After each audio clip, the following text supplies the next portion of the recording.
Hey guys, welcome back to my channel. আজকে নিয়ে এসেছি তোমাদের জন্য একটি ছোট্ট ভিডিও নিয়ে। সেটি হচ্ছে শ্রীমদ্ ভাগবত গীতার ত্রয়োদশ অধ্যায়, অর্থাৎ ক্ষেত্র ক্ষেত্রজ্ঞ বিভাগ যোগ। তবে শোনো। অর্জুন কহিলেন, প্রকৃতি পুরুষ ক্ষেত্র, ক্ষেত্রজ্ঞ নিচয়, জ্ঞানজ্ঞেয় কিবা হয় এই সমুদয়। শ্রী ভগবান কহিলেন, সর্বক্ষেত্রে চিৎময় রূপে আমি রই, সে কারণ ক্ষেত্র নামে অভিহিত হই। ক্ষেত্র ক্ষেত্রজ্ঞ বিভেদে হয় যেই জ্ঞান, জীবাত্মা পরমাত্মা দুই তত্ত্বজ্ঞান। ক্ষেত্র ক্ষেত্রজ্ঞের জ্ঞান অর্জুন ধীমান, আমার মতেতে তার মুক্তিরও সোপান। ক্ষেত্রজ্ঞ কাহারে বলে, প্রভাব কি তার, সংক্ষেপে বলিব তাহা শুনো এইবার। ক্ষেত্রজ্ঞ স্বরূপ আর বিকার নিচয়, ক্ষেত্রের বলিতেছি যে সত্য পরিচয়। চক্ষুকর্ণ আদি 10 ইন্দ্রিয় নিচয়, শব্দস্পর্শ গন্ধ আদি ইন্দ্রিয় বিষয়। সংঘাত চেতনা ধৃতি বিকার সহিত, ক্ষেত্র নামে জানিবে সংক্ষেপে কথিত। দম্ভ দর্প শূন্যমতি আত্মসংযমন, জ্ঞানের কারণ ইহা জানিবে অর্জুন। দ্বারাপুত্র গৃহবাসে নাইজার মতি, মাখামাখি নাইজার দুঃখে সুখে অতি। ইষ্টানিষ্টা লাভে নিত্য সমতুল্য জ্ঞান, জ্ঞানীরূপে অভিহিত সেই জন হন। মানব সমাজে যার মন নির্বিকার, জ্ঞানীজন সেই হন সদা নির্বিকার। দিবানিশি আত্মজ্ঞানে হইয়া মগন, তত্ত্বজ্ঞান লোভী খণ্ডে সংসার বন্ধন। তাহারাই আত্মজ্ঞানী যেন ধনঞ্জয়, বিপর্যয় জ্ঞানে পার্থ সব পণ্ড হয়। প্রকৃত জ্ঞানের তত্ত্ব করিব কীর্তন, যাহাতে না ঘটে তব সংসার বন্ধন। পরমব্রহ্ম জ্ঞান গুরু সবারে মিলান, হস্ত তার সর্বঠাই সর্বত্র নয়ন। মস্তক সর্বত্র তার সর্বত্র শ্রবণ, ব্যাপিয়া বিশাল বিশ্ব ব্যাপ্ত তিনি হন।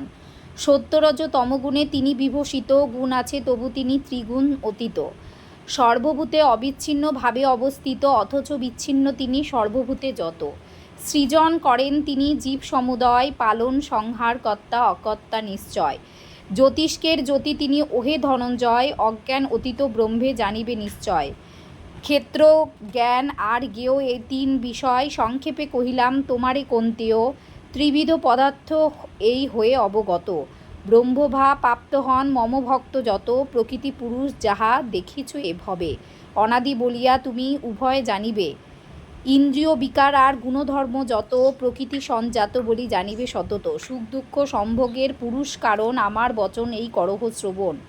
সঙ্গ হেতু সে পুরুষ গুণের সহিত, লভে জন্ম সৎ জনিতে নিশ্চিত। থাকিয়া দেহ মধ্যে পুরুষ সতত, সর্বদা নির্লিপ্ত তিনি হও অবগত। পরমাত্মা তিনি বলি তিনি শ্রুতিতে কথিত, পরমার্থ তত্ত্ব এই জানিবে নিশ্চিত। প্রকৃতি পুরুষ আর প্রকৃতিরও গুণ, এই 3 অবগত যেজন অর্জুন। সংসারে তিনি মুক্ত থাকেন সে জন, পুনর্জন্ম লাভ নাহি করেন তো কখনো। সংখ্যাযোগে কেহ করে আত্মদর্শন, কর্মযোগে কেহ করে আত্মবিলোকন।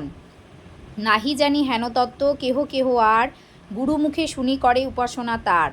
শুনিতে শুনিতে সেই তত্ত্ব কথা যত, অতিক্রম করে মৃত্যু তারাও নিয়ত। ক্ষেত্র ক্ষেত্রজ্ঞের যোগ সমস্ত বিষয়, সবিশেষ হে ভারত জানিবে নিশ্চয়।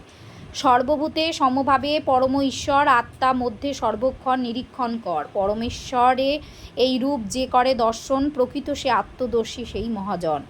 চিদানন্দময় রূপ দেখে সেই জন, নাহি করে হিংসাদেশ আত্মায় কখনো। পরমাত্মা দর্শনে অপর হিংসায় বিরত সে থাকে বলি মুখ্য পদ পায়। ত্যাজি দেহ অভিমান, অকর্তা আত্মায় আত্মার পরমপদ দেখিবারে পায়। প্রকৃতি মহাশক্তি জানিয়া যে জন, ব্রহ্ম প্রকৃতিরে করে অভেদ দর্শন। সেই জন ব্রহ্মা লাভে হয় অধিকারী, প্রকৃত পুরুষ কেবা দেখোই বিচারী। নাহি আদি নাহি অন্ত পরম অব্যয়, অনাদি নির্গুণ বলি ব্রহ্ম সর্বময়। সর্বভূতে সমভাবে অধিষ্ঠিত তিনি, কভু নাই লিপ্ত হন কর্মফলে যিনি। আকাশ সকল স্থানে আছে বিদ্যমান, সকল বস্তুর মধ্যে তার অবস্থান। একান্ত সূক্ষ্মতা হেতু নাহি দেখা যায়, সর্বব্যাপ্ত আছে কিন্তু লিপ্ত কভু নয়।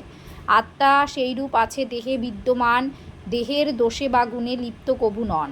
একমাত্র সূর্য করে জগত প্রকাশ, পরমাত্মা হতে তথা ভূতেরও বিকাশ। বিশ্বমাঝে যারা করে আত্মদর্শন, সংসার মাঝারে তারা না আসে কখনো।